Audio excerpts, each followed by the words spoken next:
Right, 13 October 2022, and today I'm obviously going to be giving an update on the latest developments, which is the announcement by Dr. Nkosana Moyo of APA, the Alliance for People's Agenda. He announced this week that he is no longer going to be contesting in the 2023 elections and that he is no longer the president of APA, and they left Albert as the acting president. So this is very interesting, and I want to keep this very, very quick.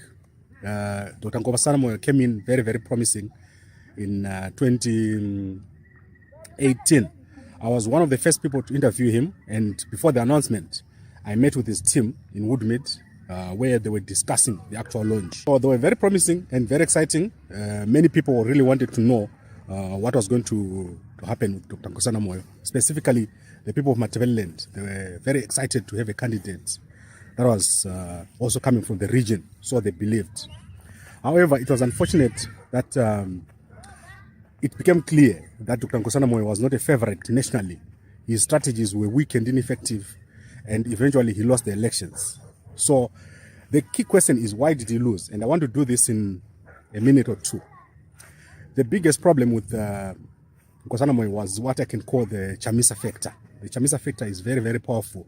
Was very powerful in 2018 and even more powerful now for opposition members. If you're an opposition member in Zimbabwe and you don't understand what I'm explaining, you will lose.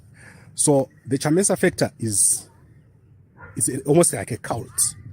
If you go up against Chamisa, you will lose, because he is almost like a cult figure. So his name, just the name Chamisa, it's a political party by itself. And this is what many people found out, including popular people like Pastor Ivan, people like Fadzai Mahere, Maim Juru, Tokozane Kupe, Nkosana Moyo. All these people, they found out the hard way that Chamisa is not someone that you can just go up against.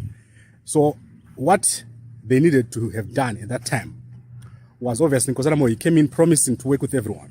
I will eventually play the press conference, the full press conference of the day when Nkosana Moyo announced his candidates.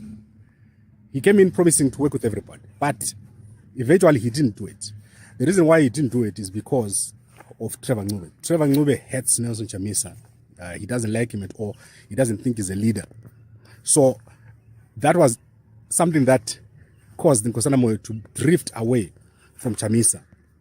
So I can say this in 10 other ways, in different words and in other explanations. But in short, the Chamisa factor is what made Nkosana Moyo fail in Zimbabwe. He miscalculated the value of having a coalition with Nelson Chamisa.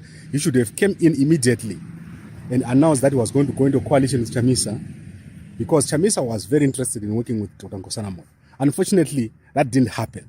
So it is a lesson for the opposition parties in Zimbabwe that in this particular terrain that we are in, if you decide that you want to go into opposition, you have to seek to work with Nelson Chamisa. You have to go in there and work under his party. If you want to be a serious opposition leader, find a way of working yourself up. So basically, all these 20, 30 political parties, they are a waste of time if they do not work with Chamisa, who's got such a big following among the youths. It is also very important not to burn bridges. So many of these guys, they burned a lot of bridges when they were approached initially by Chamisa's party. At that time, it was the MDC Alliance. They were very arrogant and cocky. In fact, Dr. Nkosana Moyo's team, they were very cross and angry when we gave support to Nelson Chamisa or gave him coverage, to the point that they were refusing to talk to me because of covering Chamisa. So up to this point, I can say I actually laughed at them when they lost. They said these guys, they thought they were so important and so big, and they were almost like unapproachable. They were unapproachable. That is one of the biggest things about the team. So they, in public, they appeared to be approachable, but when you really got to know them behind the scenes, they were not approachable. It seemed as if they were taking instructions from somewhere else. And then the funny thing is, Trevor Ncube eventually dumped Dr. Nkosana Moyo. He just stopped calling him, taking his calls, and Dr. Nkosana Moyo was left stranded without resources. That was a very big miscalculation. And also, if you look at Chinyoka, he left Dr. Nkosana Moyo and went and joined his campaign team. This was a disaster and a miscalculation and a comedy of errors. So if you look at what Dr. Nkosana Moyo tried to do in Zimbabwe. It's almost laughable now when you think about it. So it's a lesson. It's a lesson for new opposition political parties in Zimbabwe. Do a coalition with the bigger political party if you intend or hope to get into office. Then obviously it's also a lesson for the team of the incumbent president, Mnangagwa, that your team can be undoing. The people around you can be undoing if they start to bend bridges and they start to think that they control the narrative, they control everything. It's important to leave a gap there for negotiation, just in case anything happens. I think the most important thing for a winning team is to build relationships.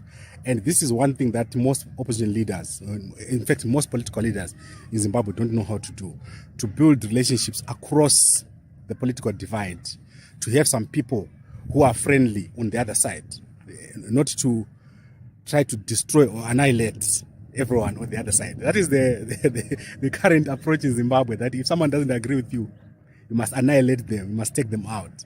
Right, so I'm gonna end it here. It's been a long day.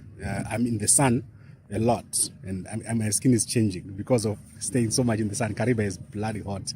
So let's see what happens within the next few months as I go back to Joburg probably this weekend, and then I'll be back in Kariba again soon. Thank you very much for watching, and I'll play the full press conference of Dr. Nkosana Moyo when he was presenting his candidature in 2018, just for